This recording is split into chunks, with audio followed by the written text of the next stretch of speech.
cocaine and some of the details of a survey. Has cocaine become prevalent in your community on Facebook? 82% yes, 18% no. Has cocaine become prevalent in your community on Instagram? 89% yes, 11% no. Have you ever taken cocaine on Twitter? 23% yes, 76% no. If you do take cocaine, how often? Daily, 7.8%, several times a week, 3.1%, once a week, 14%, monthly or less often, 75%. Cocaine is everywhere, Verona. Absolutely, and it's decimating every part of Ireland. I see it in our young people, unfortunately, in local communities, and actually it's not even hidden anymore. One time you used to see 3s and 4s going to the toilet. You don't see it anymore. They're actually openly doing it. It's very, very concerning. I do believe we have a long way to go with regards to whether we legalise it or not. I spoke to someone who sat on the Citizens' Assembly with regard to drugs, but lighter drugs, obviously cannabis usage. But I just think that it's a very sad day, and we have gone away from actually we don't have enough Gardaí. It's as simple as that. We're not. Do you think it's a policing matter? Well, it's a pandemic, and I've worked with the solicitor over the years before I became a politician. I was in the courts. They literally get a slap on the wrist because we can't jail everybody, as you say, 82%. I mean, now are probably once a week, whatever it is. I think the figures are astounding, but it's ruining our younger population. John? What I do fear is there's a great lack of coherence in the enforcement of what our communication of what our state's policy is on drugs. So on one hand, we're still aware that Class A drugs are illegal. On another hand, again, there was a slightly incoherent missive from the Citizens' Assembly on the decriminalisation of drugs, which they're very keen to distinguish from legalisation of drugs, where they said they'd leave it to the Oireachtas to decide ultimately what was done. Now, I speak to a lot of people in the Oireachtas, and they're of my view that any effort to make, and I wouldn't have said this as a young man probably, but as a father now, any effort to make legal drugs of any sense more available in society is not dealing with the issues that your station, providing some public service broadcasting this week, has revealed to us. So, you've got on one hand, drugs are a terrible thing, and we're trying. This is the government speaking. We've got to clamp down on them. Yes, we're thinking of, and I use the phrase legalising it. Shane? Pat, all the conversations that you've had this week, I suppose, are the conversations that we need to have as a society in terms of you leading that. I mean, I was on this station last week talking when there was a report in terms of the abuse of cocaine within the GAA, and obviously the GAA is the biggest, largest sporting organisation, so it's a kind of a mirror of a microcosm of society in itself. And you've had a GAA star on this week talking about... Yeah, Conor was on, and a most extraordinary conversation we had with him, that when he went into counselling and treatment, he was meeting people who were younger than him, and he was a teenager in his later teens, kids as young as 12 and 14 who already had a problem. Yeah, and I'm not doubting that whatsoever. What I would probably contest is the claims last week where I had a GA referee on me on this station last week and said it was 1 and 2 players within the club system of the GA. I don't accept that. I fundamentally don't accept that. As a GA person who's a member of his own club,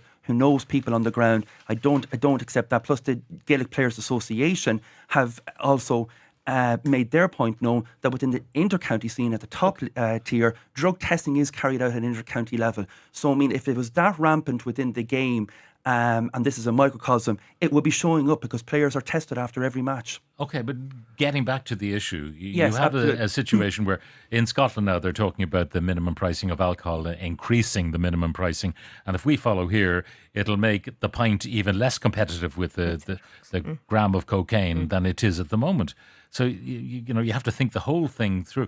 What are you to do if you have even people, members of the Garda Síochána, you've got middle class people, solicitors and so on, all doing coke, knowing that they are part of a criminal enterprise. Mm-hmm. I mean, they're feeding the Kinahans of the world. I was a big drinker.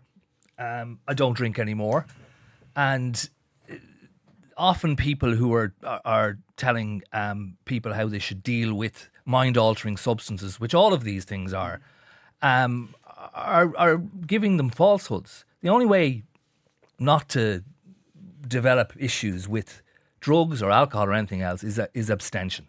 It sounds very old-fashioned. It sounds archaic.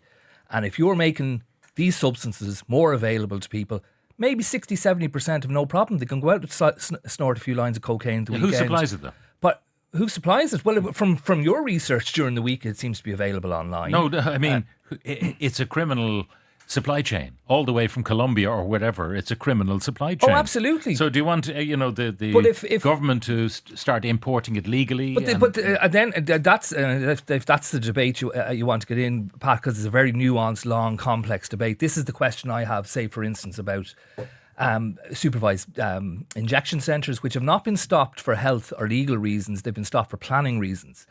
Where do the drugs come from? And then you get down to an issue when it comes to the enforcement of drugs to make it a more health-led system, that you allow people to hold small amounts of drugs. Now, you and I are both from Dublin. I'm from the North County Dublin. It was known as far back as when I was a kid in the 80s that lads came down on bikes from certain flat complexes with very small amounts of drugs on them to sell.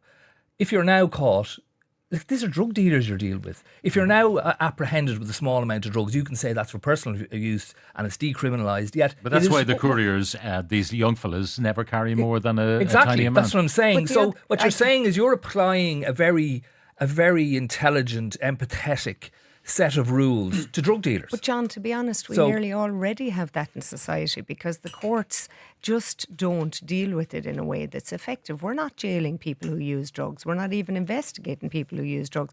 We are harbouring, we are catching a level in our ports. I mean, recently we had an incident in Rosslare where four rucksacks were taken and left by the side of an inspection queue, and nobody knows where they came from. But this was when the customs were actually investigating the vehicles. Whoever had them was able to get out of the vehicle and leave them in the port for the customs just to pick up. I mean, the reality is we've always said, and someone who was in the haulage game, why don't they allow, if they know the drugs are in the vehicle, why don't they follow the vehicle to see where the drugs are going? It's great that we seize them, but there has to be clearer communication between the An Garda Síochána and the customs, who often don't cooperate. Listeners, one of the things I was suggesting before was that if you get, you don't get sent to jail for possession of cocaine, but you get a criminal conviction, means you can't bring your little darlings to Florida. They won't let you in. Now, that kind of, if you like, creative punishment could be quite interesting. A listener comes up with something similar. 3 weeks community service for anyone in possession of cocaine. Going into your boss to say, I have to take 3 weeks off work, will make a lot of people think twice about weekend support of the drug dealers. On cocaine, it's not just policing. I work in HR, and the company was aware of senior staff taking cocaine on the premises. I tried to address it from a HR and employment law perspective, and the CEO prevented it. It was seen as normal now for sales and other high-powered jobs. There are zero consequences at every level, and it's appalling. That's the debate as well, Pat, isn't it? That it's been now seen as a kind of unacceptable substance abuse. And this is the broader debate, we have terrible history of substance abuse in this country. Like John's been very honest there in terms of the issue with alcohol. That remains one of the biggest problems in this country anyway, full stop, is the abuse of alcohol. But now we've got a situation whereby the abuse of cocaine is now nearly seen as acceptable within society, in particular in terms of middle class society. We also have a terrible problem, we want to get into it, in terms of gambling, and obviously we're trying to address that as well. So our addiction problems are multi-layered, and that's the biggest thing we have to face. Well, Shane, where we have a really terrible problem is any kind of centre where you can recover from this. I mean, if you want to go in for treatment, you have to be 40 days clean. We're not living in the real world. I mean, people with addictions very seldom can get to 40 days in order to enter a rehabilitation centre. So, and for a start, we don't have enough of them, and we're not providing that service to people who need it.